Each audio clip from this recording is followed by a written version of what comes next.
അപ്പോൾ ദേശീയ പൗരത്വ നിയമവുമായി ബന്ധപ്പെട്ടുകൊണ്ടുള്ള സിറ്റിസൺ രജിസ്റ്ററുമായി ബന്ധപ്പെട്ട റൂളുകൾ ഉണ്ടാക്കാൻ പോവുകയാണ്. എന്തായിരിക്കും നമ്മുടെ ഞങ്ങളെ സംബന്ധിച്ച് ഞങ്ങളുടെ നയങ്ങളും കാര്യങ്ങളും അവിടെ നടപ്പാക്കിയെടുക്കുക. ചാലക്കുടിയുടെ വികസനത്തിലാണ് ഞങ്ങളുടെ പ്രധാന ചാലക്കുടി വികസനത്തിന് വേണ്ടി താങ്കൾക്ക് 17 കോടി രൂപ കിട്ടും ഇപ്പോഴത്തെ കണക്ക് പ്രകാരം. ആ 17 കോടി രൂപ താങ്കൾക്ക് ഉപയോഗിക്കാം. അതല്ലാതെ മറ്റ് കേന്ദ്ര സർക്കാരിന് വികസന പദ്ധതികൾ ഇങ്ങോട്ട് കൊണ്ടുവരാൻ പറ്റും. പക്ഷേ വളരെ പ്രധാനപ്പെട്ട നിയമനിർമ്മാണവും ഭരണഘടനാ ഭേദഗതികളും ഒക്കെ നടക്കുമ്പോൾ 2020 പ്രതിനിധിയുടെ പൊളിറ്റിക്കൽ നിലപാട് എന്തായിരിക്കും? പൊളിറ്റിക്കൽ പാർട്ടിയുടെ ഉന്നതാധികാര സമിതിയുമായി ആലോചിച്ച് അതാത് സമയങ്ങളിലുള്ള നിലപാടുകൾ സ്വീകരിക്കും. പക്ഷേ ഇപ്പോൾ വോട്ടർമാരെ കാണാൻ പോകുന്ന സമയത്ത് ചാർലി പോൾ പറയണ്ടേ? ഉദാഹരണത്തിന് ഇപ്പോൾ അയോധ്യ രാമക്ഷേത്രം വരുന്നു, എന്താണ് ചാർലി പോളിന്റെ നിലപാട്? ഞങ്ങൾക്ക് ഒരു മത പാർട്ടിയല്ല, എല്ലാ മതങ്ങളോടും ആഭിമുഖ്യമുള്ളവരെ എല്ലാ മതങ്ങളുടെയും വികാരങ്ങളെ മാനിച്ചുകൊണ്ട് സമന്വയത്തിന്റെ ഒരു മാർഗമാണ് അവലംബിക്കേണ്ടത്. നിലപാടുകൾക്ക് ഉപരി പ്രശ്നങ്ങൾക്ക് പരിഹാരം കണ്ടെത്തലാണ് പ്രധാനം. അയോധ്യ ക്ഷേത്രം നിർമ്മിച്ചിരിക്കുന്ന ഒരു പൊളിറ്റിക്കൽ ഒരു വിഭജനമുണ്ട്, ഒരു കമ്മ്യൂണൽ വിഭജനമുണ്ട്. അതിൽ നിങ്ങൾ എവിടെ നിൽക്കുന്നു എന്നതാണ് ചോദ്യം. ഞങ്ങൾ ഒരു പക്ഷത്തും ചേരുന്നില്ല. ഞങ്ങളെ സംബന്ധിച്ച് ഇരുവിഭാഗങ്ങളുടെയും വികാരങ്ങളെ മനസ്സിലാക്കി അങ്ങനെ ഒരു ചർച്ച വന്നാൽ താങ്കൾ ആ ചർച്ചയിൽ പങ്കെടുക്കുകയോ ഇല്ലയോ? പങ്കെടുക്കും. അപ്പൊ ആർക്ക് അനുകൂലമായി പങ്കെടുക്കും? അങ്ങനെ അനുകൂലമല്ല. ഞങ്ങൾ അതിന്റെ വരുംപരായകളെ കുറിച്ച് പഠിച്ച ശേഷം ഏത് വിഷയമാണ് അപ്പൊ അതിനെക്കുറിച്ച് ഞങ്ങൾ ആധികാരികമായി പഠിച്ചു വന്നിട്ടില്ല. അപ്പൊ അതുകൊണ്ട് രാജ്യത്തെ വളരെ പ്രധാനപ്പെട്ട ഒരു ചോദ്യമാണ് രാമക്ഷേത്രമാണെങ്കിലും പ്രാൺ പ്രതിഷ്ഠയാണെങ്കിലും. അങ്ങനെ അഭിഭാഷകനല്ലേ? അതെ, ഞങ്ങൾ വർഗീയ നിലപാടുകളോട് യോജിപ്പുള്ളവരല്ല. വെറുപ്പിന്റെ രാഷ്ട്രീയത്തോട് ഞങ്ങൾക്ക് യോജിപ്പില്ല. അതുകൊണ്ട് ഞങ്ങളെ സംബന്ധിച്ച് നിലപാടുകൾക്ക് ഉപരിയായി ആ പ്രശ്നങ്ങൾക്കൊക്കെ പരിഹാരം കണ്ടെത്തലാണ് പ്രധാനം. പരിഹാരം കണ്ടെത്താനുള്ള നിലപാടുകളുമായി നമ്മൾ മുന്നോട്ട്. ഉദാഹരണത്തിന് മുത്തലാഖ് ബില്ല് വരുന്നു, പൗരത്വ നിയമ ഭേദഗതി വരുന്നു, ആർട്ടിക്കിൾ 370 വരുന്നു. അപ്പം ഈ വിഷയങ്ങളിലെല്ലാം നിങ്ങളൊരു നിലപാട് സ്വീകരിക്കേണ്ടി വരും. അപ്പൊ ആ നിലപാട് എന്ന് ഞാൻ പറയുന്നത് നമ്മളില്ലേ, ഈ ഏതെങ്കിലും മതവിഭാഗത്തെ വേദനിപ്പിച്ചുകൊണ്ട് വെറുപ്പിച്ചുകൊണ്ട് അവരുടെ വികാരത്തെ മനസ്സിലാക്കാതെയുള്ള നിയമനിർമ്മാണങ്ങൾക്ക് ഞങ്ങൾ അനുകൂലം. അയോധ്യ ക്ഷേത്രം ഏതെങ്കിലും ഒരു വിഭാഗത്തിന്റെ മനസ്സിനെ വേദനിപ്പിച്ചു എന്ന് താങ്കൾക്ക് തോന്നുന്നു? ഉണ്ട്. അങ്ങനെയെങ്കിൽ അവരുടെ കൂടി അഭിപ്രായത്തെ മാനിച്ചുകൊണ്ട് ഞാൻ നേരത്തെ സൂചിപ്പിച്ചില്ലേ, സമന്വയത്തിന്റെയും അങ്ങനെയുള്ള ഒരു പാതയാണ് സ്വീകരിക്കുന്നത്. സമന്വയത്തിന്റെ പാത BJP രാഷ്ട്രീയവുമായി എങ്ങനെയാണ് നിങ്ങൾ മുന്നോട്ട് പോകുന്നത്? ഞങ്ങൾ BJP രാഷ്ട്രീയമായി യാതൊരു സന്ധിയും ചെയ്യുന്നില്ല. ഞങ്ങളൊരു മതേതരത്വ മനോഭാവമുള്ള രാഷ്ട്രീയ പ്രസ്ഥാനമാണ്.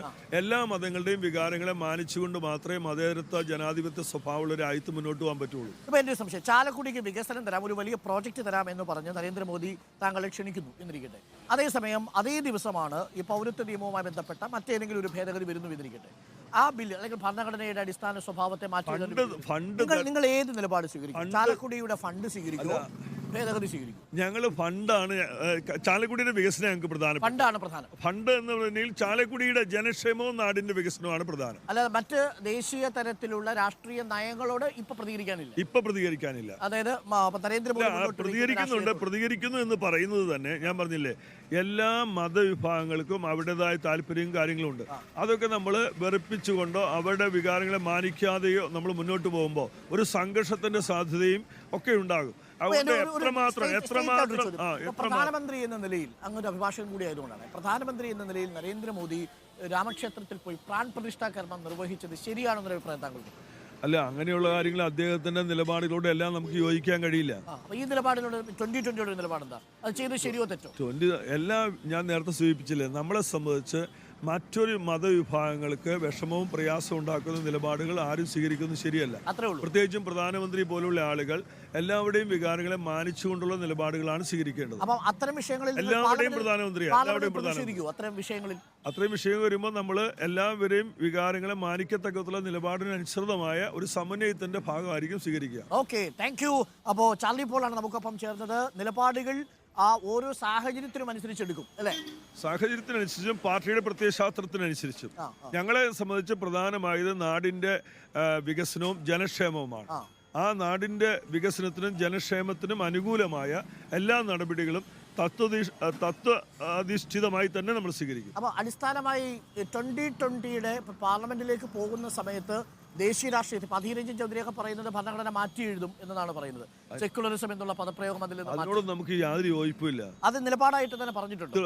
മതേതരത്വത്തെയും ഇന്ത്യയുടെ പാർലമെന്ററി സംവിധാനത്തെയും ഇന്ത്യയുടെ ഭരണഘടന വിഭാവനം ചെയ്യുന്ന എല്ലാ മൗലിക അവകാശങ്ങളെയും നമുക്ക് ജനങ്ങൾക്ക് കൊടുക്കുക തന്നെ വേണം. അതിനൊക്കെ റദ്ദാക്കപ്പെടുന്ന അല്ലെങ്കിൽ ഒഴിവാക്കപ്പെടുന്ന ഒരു സമീപനത്തിലും 2020 യോജിപ്പില്ല. പ്രത്യക്ഷ പാർലമെന്റിലെ സമരത്തിന് അങ്ങനെ വന്നാൽ 2020 ഇറങ്ങും.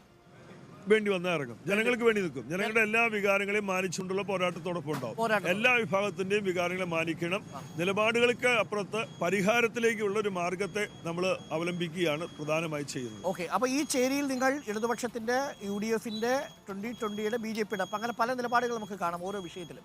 അതിൽ 2020 നിൽക്കാൻ പോകുന്നത് മതേതരത്വത്തിന്റെ പക്ഷത്തായിരിക്കും. തീർച്ചയായിട്ടും. Thank you Charlie. Thank you. അപ്പോൾ ഗംഭീരമായൊരു മത്സരം താങ്കൾക്ക് ഉണ്ടാവട്ടെ. അപ്പോൾ നല്ല മത്സരത്തിൽ താങ്കൾ പങ്കെടുക്കുക.